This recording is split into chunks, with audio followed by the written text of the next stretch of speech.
شاہد ہیں، بارہا ہم نے اس بات کو سنا ہے۔ آقا دو جہاں صلی اللہ علیہ وسلم کے عاشقوں میں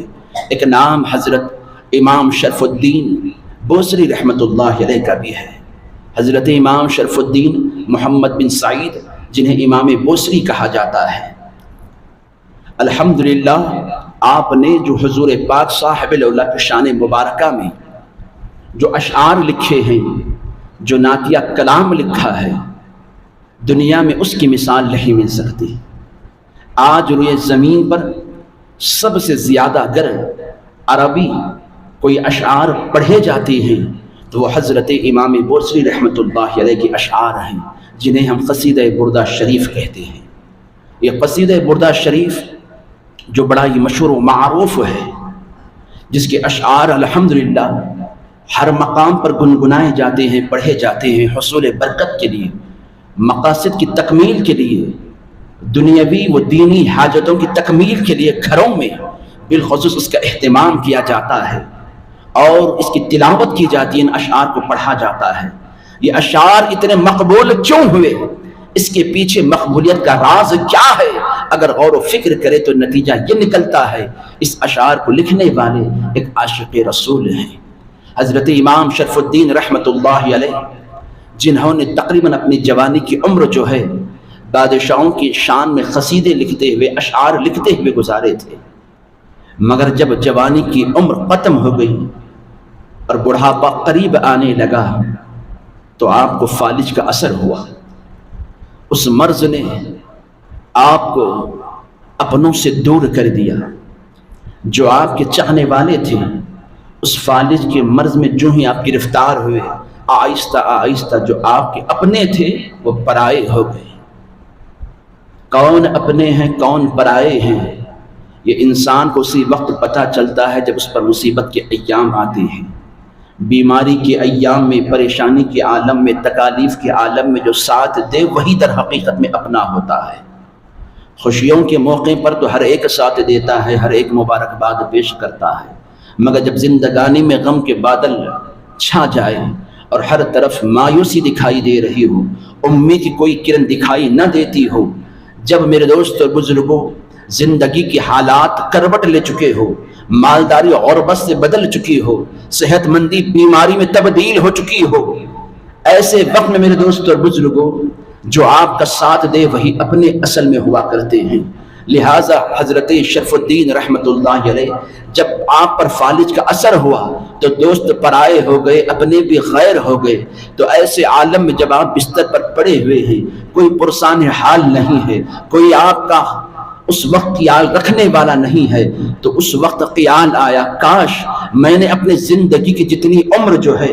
بادشاہوں کے شان میں قصیدے لکھتے ہوئے گزارے ہیں، بادشاہوں کی صحبت میں بیٹھ کر گزارا ہے، اتنا وقت اگر آقا دو جہاں کی حمد و ثنا میں گزارتا، سرکار دو عالم کی شان میں نعتیں لکھتے ہوئے گزارتا تو آج میرا معاملہ کچھ اور ہوتا۔ لہٰذا اب زندگی سے میں مایوس ہو چکا ہوں، کیوں نہ اس آخری وقت ہی میں صحیح آقا دو جہاں کی شان میں قصیدہ لکھوں، سرکار کی شان میں کچھ اشعار کہوں۔ لہٰذا حضرت امام شرف الدین رحمۃ اللہ علیہ اسی بیماری کی عالم میں بستر پر پڑے ہوئے سرکار کی شان میں اشعار لکھنا شروع کر دیتے ہیں، سرکار کی شان میں اشعار کہنا شروع کر دیتے ہیں، یہاں تک کہ اشعار آپ نے ترتیب دیے، سرکار کی شان میں قصیدہ لکھا، اسے گنگناتے رہے، اسے پڑھتے رہے اور آنکھوں سے آنسو بہتے رہے۔ ایک رات جب وہ اشعار کو پڑھتے پڑھتے آنسو نگاہوں سے بہ رہے ہوتے ہیں، نیند لگ جاتی ہے، چونکہ دنیا سے دل ٹوٹ چکا تھا، اپنے پرائے ہو چکے تھے، کوئی پوچھنے والا نہ تھا۔ لہذا ایسے مصیبت کے وقت میں آقا دو جہاں صلی اللہ علیہ وسلم کی رحمت سے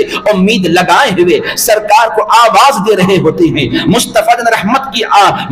رحمت کی رحمت کو طلب کر رہے ہوتے ہیں۔ حضرت شرف الدین رحمت اللہ علیہ جب ان اشعار کو پڑھتے پڑھتے سو جاتے ہیں، آپ تو سو جاتے ہیں، قسمت جاگ اٹھتی ہے، آقا دو جہاں صلی اللہ علیہ وسلم خواب میں تشریف لاتے ہیں اور حضرت صحابہ کرام بھی حضور کے ساتھ موجود ہیں۔ میرے آقا دو جہاں صلی اللہ علیہ وسلم کی جو ہی زیارت سے حضرت شرف الدین مشرف ہوتے ہیں، آپ آقا دو جہاں کو دیکھتے جا رہے ہیں، نگاہوں سے آنسو بہتے جا رہے ہیں۔ آقا دو جہاں صلی اللہ علیہ وسلم اس وقت اس اس امام شرف الدین سے کہتے ہیں اے شرف الدین ان اشعار کو تو ذرا سناؤ جو تم نے ہماری شان میں لکھے ہیں۔ اللہ اکبر کبیرہ، حضرت شرف الدین رحمت اللہ علیہ بے ساختہ حبیب پاک صاحب لولا کی شان میں ان اشعار کو کہنا شروع کر دیتے ہیں۔ سرکار دو عالم کی شان میں جب آپ نے اشعار کو پڑھنا شروع کر دیا تو ان اشعار میں ایک ایسا شعر بھی ہے جہاں اس بات کی وضاحت کی جا رہی ہے یا رسول اللہ صلی اللہ علیہ وسلم آپ کی شان تو اتنی نرالی ہے، آپ نے ہزارہا مرتبہ بیماروں پر جب آپ نے اپنا دست شفقت کو پھیرا ہے، دست رحمت کو پھیرا ہے، دست شفا کو پھیرا ہے تو ہزارہا قسم کی بیماریاں بھی ہوں آپ کے دست شفا کی وجہ سے رب نے انہیں شفا یابی عطا فرمائی ہے، ہر مرض کو دور فرمایا ہے۔ یہ کہہ کر زار و قطار رونے لگتے ہیں، میرے آقا کا رحمت کا دریا جوش میں آتا ہے۔ سرکار دو عالم صلی اللہ علیہ وسلم اپنا دست شفا، دست رحمت کو آقا دو جہان امام بوصری رحمت اللہ علیہ کے اس فالج جدا جسم پر میرے آقا پھیرنے لگتے ہیں، یہاں تک کہ سرکار ان اشعار کو سن کر اتنے مسرور ہوئے، اتنا خوش ہوئے، سرکار دو عالم صلی اللہ علیہ وسلم نے اپنی چادر کو اتار کر امام بوصری کے جسم پر اڑا ڈالا۔ اللہ اکبر کبیرہ، بات خواب کی تھی مگر جب نیند سے بیدار ہوتے ہیں، تاریخ اس بات کی شاہد ہے، امام بوصری کی سیرت میں لکھا گیا ہے جب آپ نیند سے بیدار ہوئے تو وہ جسم کا حصہ جو فالج زدہ ہو چکا تھا،